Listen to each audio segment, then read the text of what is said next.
First story. Dealing with a locker thief in high school. This was back in the early 2000s, probably 2003 to 2004 school year. Throughout the entire year, there was a crime wave of people having things stolen out of their locked lockers. Not everyone, but enough that everyone knew someone it happened to. The school's only defense about this was that it was our fault for sharing locker combos with our friends. They also charged us every time we had to get the combination changed on a locker, like after a theft for instance, because it was assumed to be our fault. Well, I had my graphing calculator taken out of my locker. I also never gave out my combination to anyone. Mostly because my friends were jerks and we pulled pranks on each other all the time. So I was out $150 for the calculator and another $150 to change the combination, getting a locksmith to change out the lock. This is 2003 money, so it's a bit more than now. To anyone who has ever had to buy a TI-86 in 2003 or 4, you'll know how much the things cost. While my dad was drinking buddies with one of the county detectives, I'll call him Detective Buddy or Uncle Buddy. He went in to talk to the school about these string of thefts going on so he could get the security camera for the day my calculator went missing, and he got completely brushed off as it was a non-existent problem and he must have given out his locker combination. The principal told him he would need a warrant to get the camera footage. Then when he got the warrant, the school filed the warrant in court citing student privacy. Cue the pro-revenge. Detective Buddy shows that our house was a laptop in a laptop bag.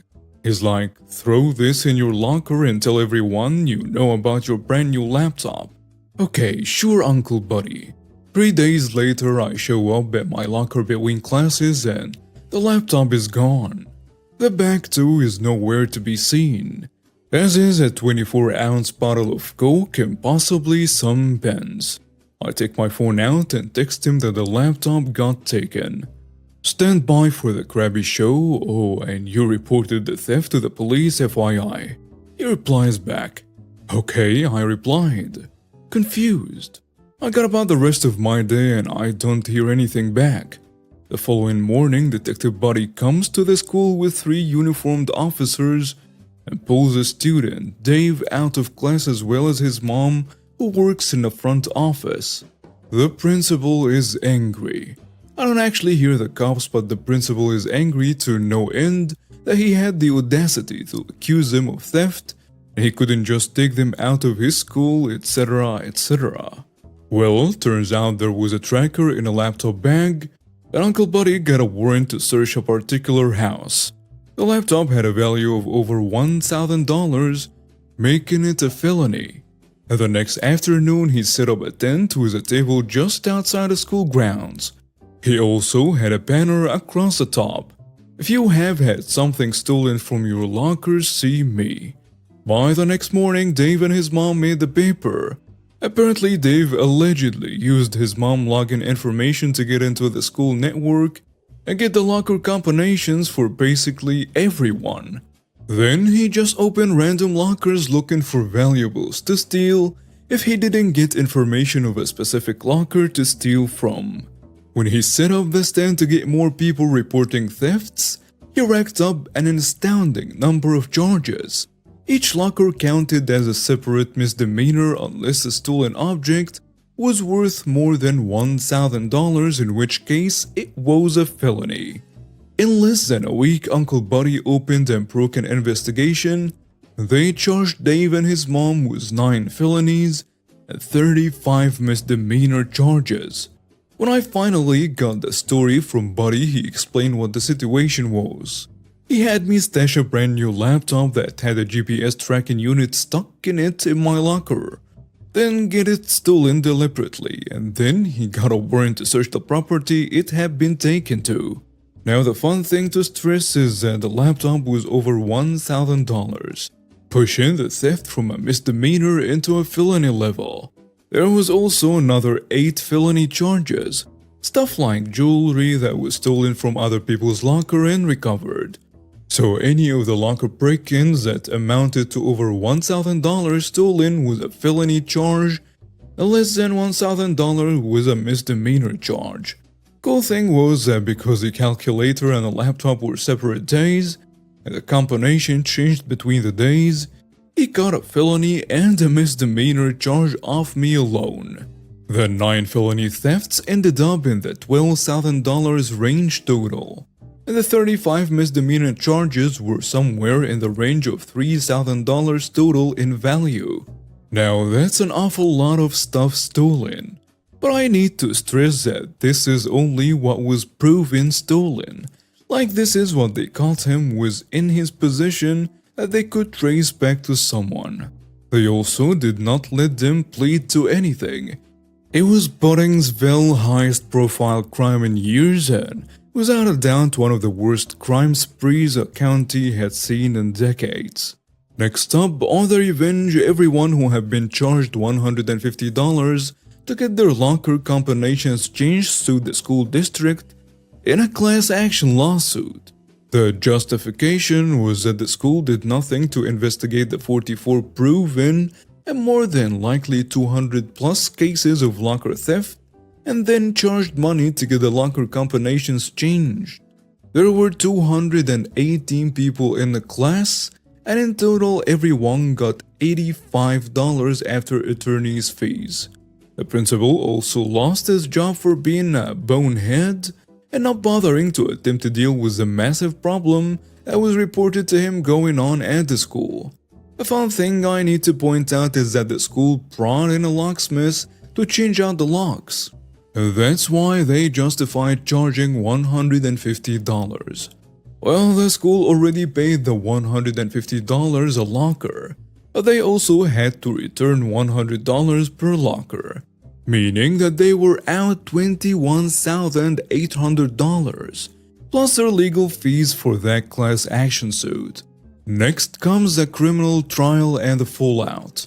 The prosecutor's deal was 10 years in prison, 5 in juvenile and 5 in adult prison for Dave and 15 for Dave's mom. Well, they refused that deal and it went to trial. Dave got 1 year prison for each felony, the state minimum, and 1 month's probation for each misdemeanor. So 9 years plus 35 months of probation. As for his mom, she received 18 years of jail and 6 years probation. Having attended much of the best parts of the trial, I will say this. They had Dave on camera entering 20 plus lockers, and they had them in possession of stolen goods for every single charge they made against him. The judge was also not amused that there were likely other reported crimes that they got away with, because they couldn't prove it or they weren't reported. Dave's mom got it worse. That was a fun sentencing to show up for. But the most important thing is that I got my graphing calculator back. It had my name engraved inside the battery compartment. I still have it as well as a cool story to tell. Next story. Refuse to pay the $600 you owe me? Guess what? Now you owe double. Alright guys, buckle up. This is a story 2.5 years in the making.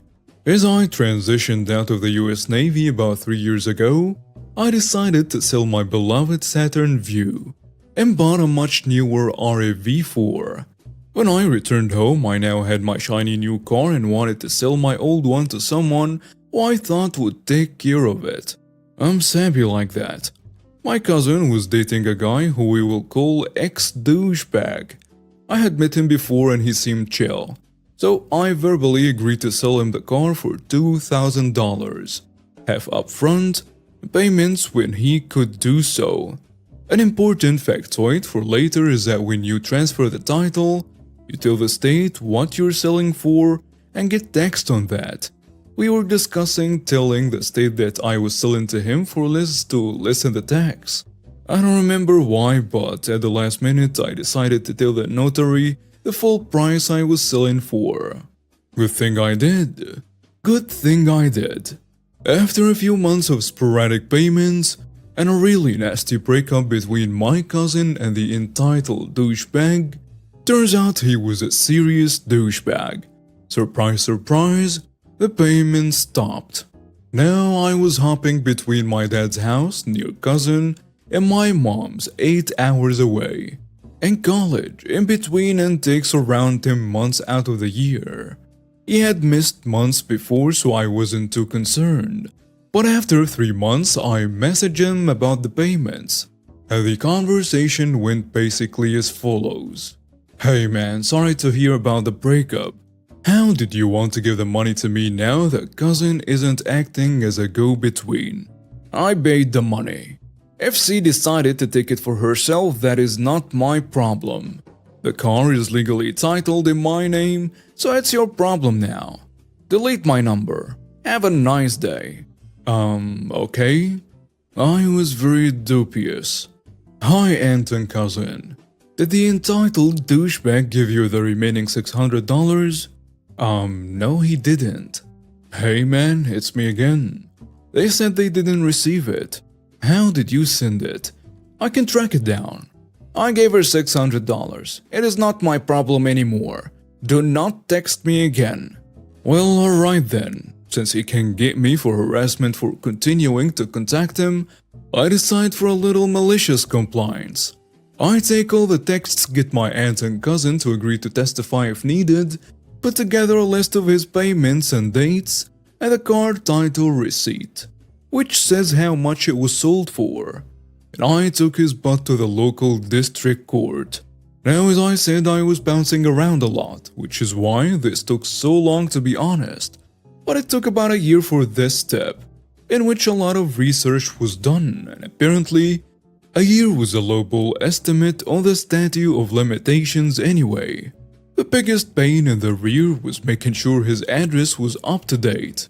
He used his grandmother's as a mailing address, and after he was served, he moved again. Likely trying to get rid of me. I know when he was served because I received a message from him on the day he was.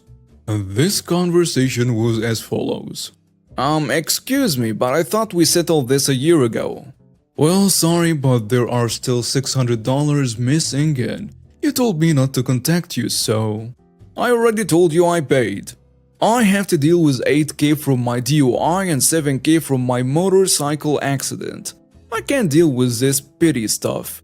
If you take me to court, I'll counter-sue you for stress and garnish your wages for missing work. At this point, he's trying to get me to tell him what I have on him that can prove he's in trouble. I tell him that he can find out in a discovery. He repeats that he would be happy to pay if there was a discrepancy. Which, please, if that were true, we wouldn't be here now, would we? Then he started ranting. You have nothing on me. It is obvious you have no proof.